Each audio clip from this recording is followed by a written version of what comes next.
I guess the thing is everybody's wondering what's next for Junior Motorsports. I think that Traveler and those folks had a really great time.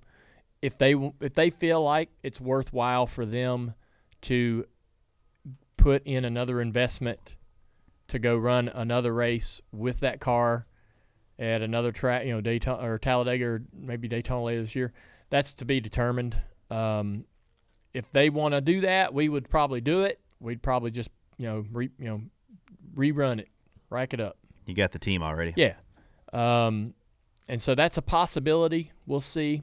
The other side of it is otherwise, I don't know that we're going to keep, run another race this year. There'd have to be another partner sponsor to walk in the door and say, hey, we saw what you did. We want to be on your car for another race. Y'all going to run another race? We got this much money and we'd invest in this event and we'd like to run in this market. Can we do it? Right. And that's that's a long conversation.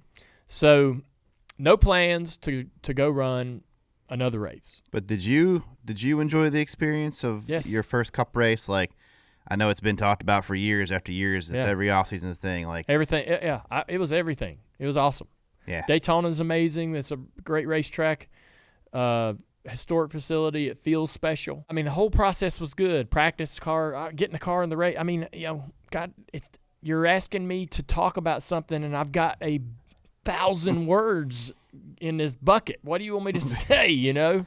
I knew you were excited because we were texting it. It was late. We were texting, and you were in the garage at 5 something in the morning. I'm like, I don't even know if you slept that night. Yes, I slept. I went not for much. Yes, I did. I went to bed and slept.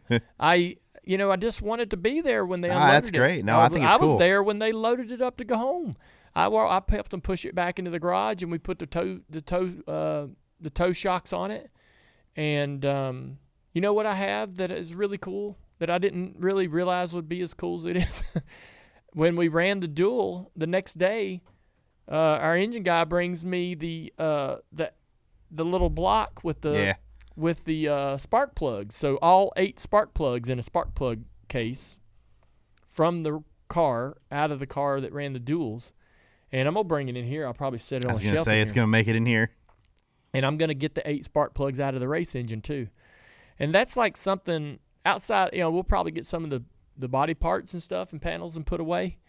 But outside of that, having the 8 plugs that were in that car, because the spark plugs are kind of I don't know, they're so essential. They're very identifiable part, right? For any kind of a mechanic or anybody who has any kind of automotive understanding. They're the one thing that if you pull it out of the car, you go, yep, know what that is. And so to have all 8 that came out of the car from the duel and the 8 that ran in the race, I think those would be cool to keep. And it'll be a little inscription on the little block that they sit in. So, those are neat things to have. And so, but I know people want to know what's next, right? I'm moving on. It's time to move on.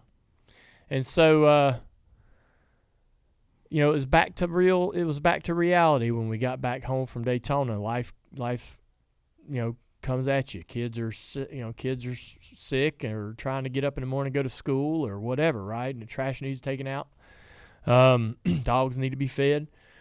So I was reading on social media. People are a bit confused over how this process could work for the charter stuff, right? They don't know. I don't know if I've just given some mixed signals about where I am in terms of what I would invest or not invest or what do I expect, right? And so here's how it would work. So a charter, let's just assume, and I may be naive, maybe it ain't this simple, but let's just say a charter. Give me a number. What's a charter going? What's $40 million. $40 million. 40. Damn, it's a lot. I was hoping that a charter would cost me $25. But you're going to tell me the one that's available today is $40 million. We're going to be hypothetical, right? Yeah. What would need to happen is an investor, somebody who wants to partner. I'm not going to give you $40 million for that charter. I'm not doing that. That's not something I'm interested in doing, and that's my prerogative. Now, I would invest 5 or 10 in the right situation. 5, absolutely, maybe more of my own money, right? So there's, 20% ownership. That's probably a very comfortable place for me to be in the turn. I don't. When I look at an NFL franchise, there are majority owners, but there's also a lot of minority people as well. I believe that owning around 20% of the charter would be satisfactory for me personally.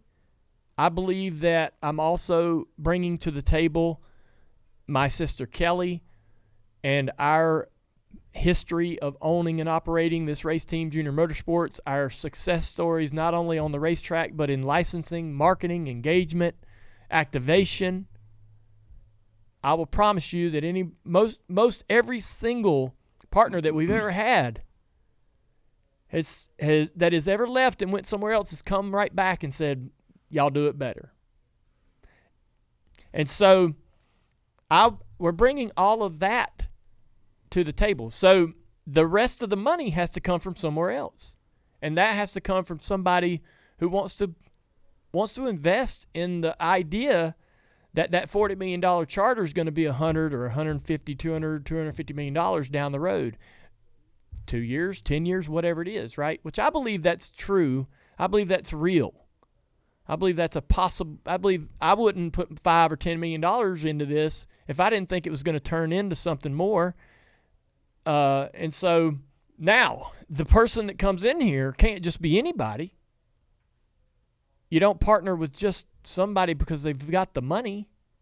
You got to feel good about that person. This is going to be a marriage, right? You need to make sure that that person is somebody you can absolutely compromise, make decisions, communicate with for a long 10, 20-year process. And not somebody you're going to be arguing and fighting with in 2 or 3 years over management decisions. And that's not an easy thing to come to terms with or understand. And so, yeah, I mean, that's why, you know, if it happens, it happens is kind of the way you got to feel about it because, look, I don't know when that person might walk in the door. There have been people that have wanted to invest, we have sat down and talked about the money and that had the money, but it just wasn't the right fit for Kelly and myself. And we're not going to do it with any risk involved. And I'm not talking about financial risk. I'm talking about we have all of our employees out here, everything that we're in this building, and this is all working well. We can't upset that.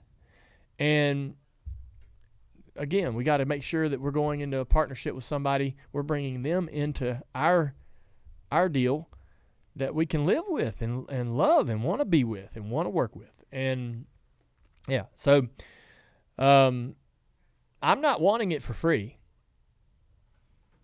Not at all. And I don't expect that. I don't expect NASCAR I don't expect the charter ferry to walk in here one day and just drop one in my lap. That is not what I think should happen or what I think will happen. And I'm willing to invest real money into it. Absolutely. Especially when I know that it's a win across the board.